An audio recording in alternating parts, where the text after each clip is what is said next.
Então, isso era a lei do dízimo aos israelitas, ao povo israelita. Por quê? Porque no povo israelita, antes de Jesus Cristo vir, existia sacerdote levítico, vindo da tribo de Levi, tá? Onde o primeiro sacerdote foi Moisés. O primeiro sacerdote na Bíblia que se tornou foi Moisés, tá? Mas quando o Senhor Jesus Cristo veio, tá? O que aconteceu com a lei do sacerdote, tá? Hebreus 7, vamos ler Hebreus capítulo 7.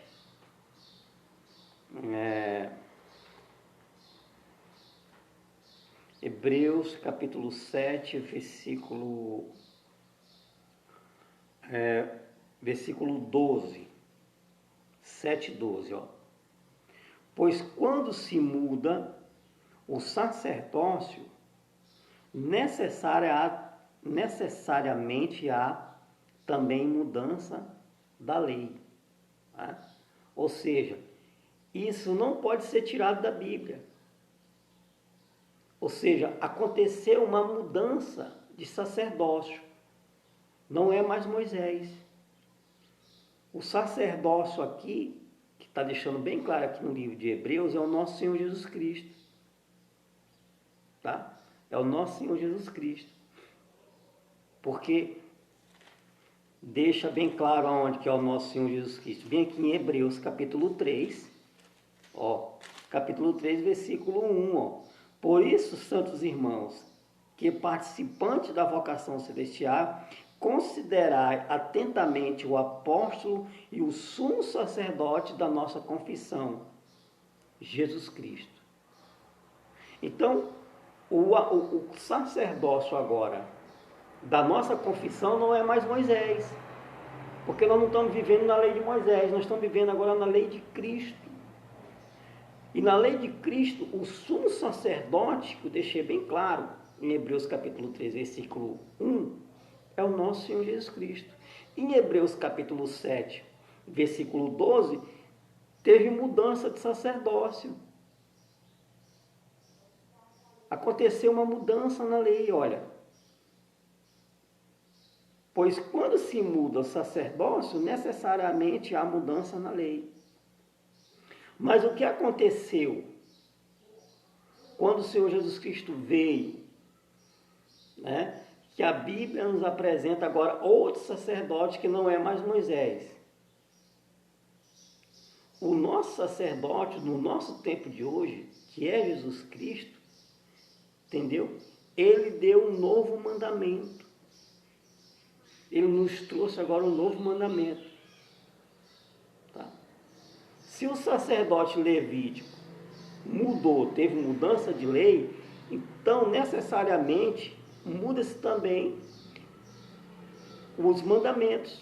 Porque se mudou o sacerdote, que antes era Moisés, e dizer que era para trazer o dízimo para o povo, agora o sacerdote agora é Jesus Cristo, qual é a lei que Cristo trouxe para nós? Qual é a lei? Entendeu? Que é para o nosso tempo, hoje. Que é o tempo da graça do nosso Senhor Jesus Cristo. Ou seja, a lei do dízimo é dado por sacerdote, acabou, que era Moisés. Agora, qual é a lei dita pelo nosso novo sacerdócio, que agora é o nosso Senhor Jesus Cristo? É simples.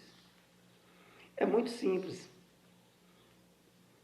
Está em 2 Coríntios, né? Capítulo 9. 2 Coríntios, capítulo 9, versículo 7, que diz assim: cada um contribua segundo tiver proposto no coração, não com tristeza ou por necessidade, porque Deus ama quem dá com alegria.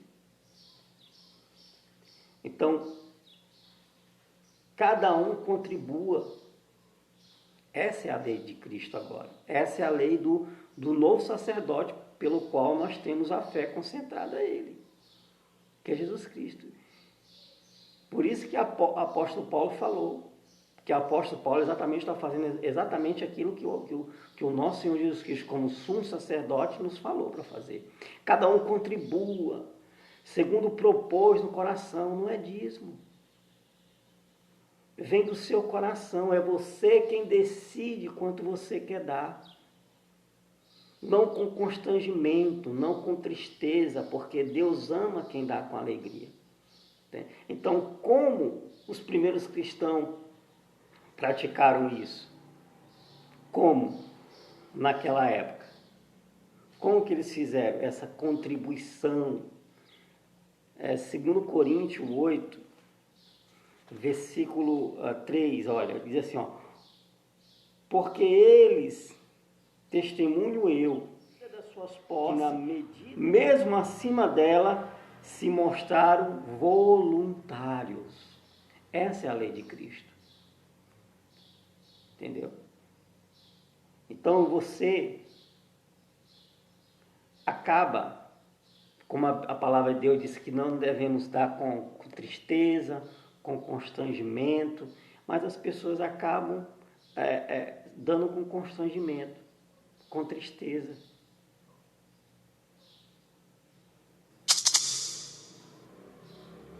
Porque às vezes você está ali com um débito para pagar, sua conta de água, sua conta de luz, você só tem aquele dinheiro para isso, para essa finalidade, pagar sua conta de água, sua conta de luz. Aí você fica, então, e agora? Eu vou ter que dar o dízimo, porque se eu não der, o devorador vai devorar tudo que eu tenho, sem você perceber que o devorador que está devorando você é quando você faz uma atitude dessa e dá lá para o pastor e deixa de suprir a sua necessidade. Você não percebe que o devorador está sendo ele. O que você está dando, você está sendo constrangido. Mas como sendo constrangido pela palavra? Porque os dizimistas sempre são constrangidos. Eles são forçados a dar. Porque os pastores vão dizer, se você não der o dízimo, você vai ser acusado como ladrão pela palavra de Deus. Né? Se você não der o dízimo, o devorador... e a pessoa às vezes acaba dando por temor a Deus, mas sem perceber que o grande devorador está sendo o pastor. Ele é que está sendo o devorador. Se você não paga, ele vai dizer que você é ladrão. Então, querido, nós precisamos entender tudo isso. Quem são os devoradores do nosso tempo hoje? Entendam, não é mais gafanhoto. No tempo de hoje não é mais gafanhoto, na época era. No tempo antigo, do Antigo Testamento, os devoradores eram os gafanhotos, eram as pragas que devorava toda a tua colheita. Porque as 11 tribos tinham direito lá de plantar, né? De colher. Será que vocês nunca entenderam que quando Jesus disse, eu abrirei as janelas do céu, o que cai do céu, gente? Porque tem um dizer que do céu cai chuva, cai água, então a água que caía para a colheita, para poder crescer o grão, o trigo, para o sustento do povo. Então essa era a condição que Deus dava para o povo de Israel, em cima dessa obediência, mas no Antigo Testamento, na lei antiga, que foi a lei do sacerdote levítico, mas que foi determinada por Moisés. Só que na lei de Cristo, não. O sacerdócio mudou, a ordenança mudou. É uma oferta voluntária. Você não é forçado a nada. Então o devorador do nosso tempo hoje, bota na cabeça de vocês que não é mais gafanhoto, porque nós temos hoje inseticida para acabar com vários gafanhotos e colheitas. O devorador do nosso tempo está aqui, em Mateus capítulo 7, versículo 15. Olha, vamos ler?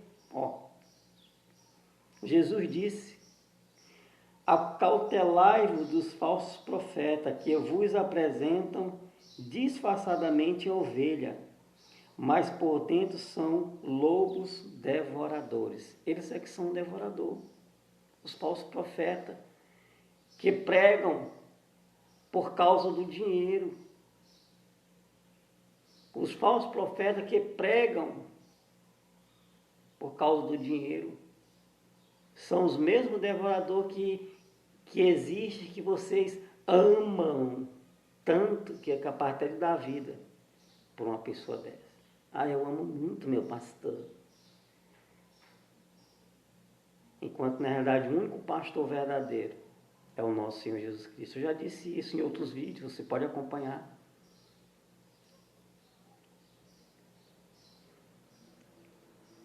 Aí você está andando com seu neto, de repente, numa praça, e seu neto está querendo ali um sorvete. Aí você só está com aquele dinheiro ali, não posso gastar esse dinheiro aqui não. Oh, meu Deus, meu neto está querendo um sorvete. Mas esse dinheiro aqui é o dízimo, é o único que eu tenho que deixar lá. Aí seu neto fica só na saudade, tá? Aí você pensa, para pensar, começa a pensar. Essa que é a verdade. E ainda tem gente que vai se zangar comigo. Porque quando a gente prega a verdade, a gente encontra muitos inimigos. E uma das coisas que eu não quero, querido, é fazer inimigo. Eu não quero que você seja meu inimigo. Porque na palavra de Deus, em Gálatas, capítulo 4, versículo 16, diz assim, tornei porventura vosso inimigo por vos dizer a verdade? Eu estou falando uma verdade para você. Estou falando uma verdade para você. Então a gente vai ficar por aqui, tá? Dentro desse assunto. E eu peço para você acompanhar o nosso canal, comente, dê o seu like, se inscreva.